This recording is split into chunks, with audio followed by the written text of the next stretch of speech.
topic for discussion today is the radiological outcomes in late-onset Perthes after femoral varus osteotomy. Late-onset Perthes,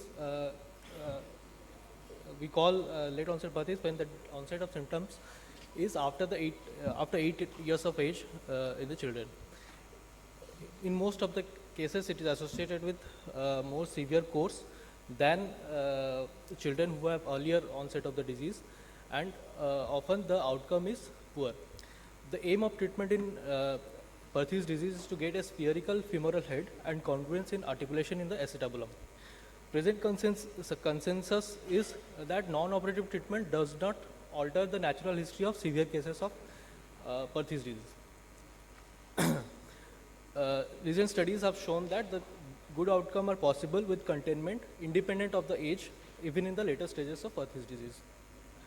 So various treatment options are there, have been described for late onset Perthes disease, like arthrodiastasis with orthofix or Ilizarov, labral shelf arthroplasty, trochanteric rotational osteotomy, Salter innominate osteotomy with or without proximal femoral osteotomy, triple innominate osteotomy, trans-trochanteric osteotomy, etc. However, all these options are technically demanding and there is risk of complications and often are associated with psychological intolerance for the child. However, proximal femoral osteotomy or femoral varus osteotomy is a time-tested procedure and can be done with relative ease. The aims of a study is to determine the benefit from containment with femoral varus osteotomy, and also to determine whether any of the preoperative factors like the stage of the disease, the age of the child, administration of preoperative administration of bisphosphonate had any impact on the final outcome.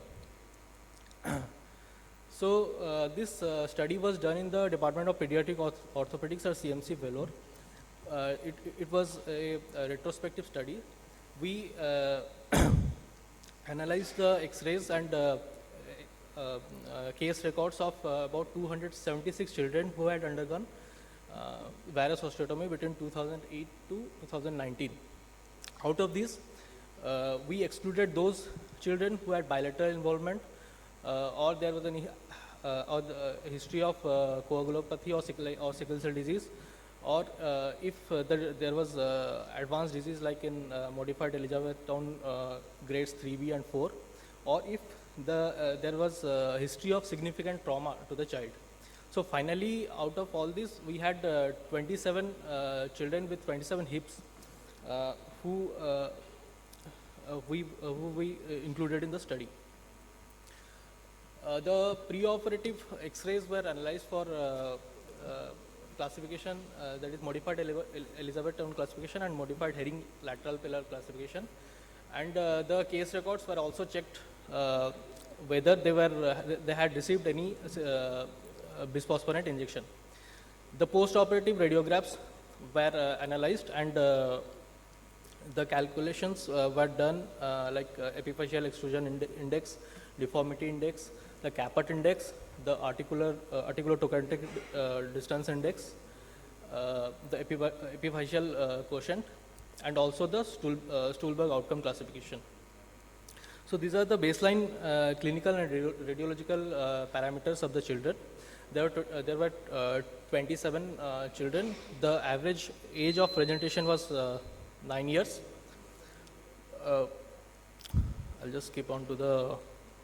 So these are the post-operative outcomes. We divided the patients into two groups.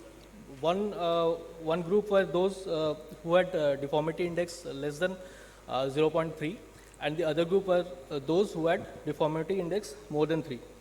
So what we found was that the mean age, there was no significant difference in the two groups in terms of the mean age, the gender, the modified Elizabethtown classification, or the administration of bisphosphonates preoperatively. However, when we come to the Herring's classification, we found that the group in which deformity index was less than 0.3, there were more number of cases with in B or BC stages. Whereas, Dr. Sarah, you need to wrap up. so also the post-op epiphyseal extrusion index was significantly less in those patients who had in that group in which deformity index was less than 0.3. So the significantly lesser mean post-operative epiphyseal extrusion index in group 1 implied better containment and was associated with better femoral head sphericity. The adequacy of femoral head containment is the sole statistically significant surgeon control factor that had a direct impact on the final outcome. Also, out of all these patients who had deformity index less than 0.3, out of 16 hips, 12 were in the B and C groups, and out of 10 hips which were in heading C group, only 2 had deformity index less than 0.3. Also, at the time of implant removal after 2 years after surgery, there was minimal limb length discrepancy. Thank you. You had to stop here.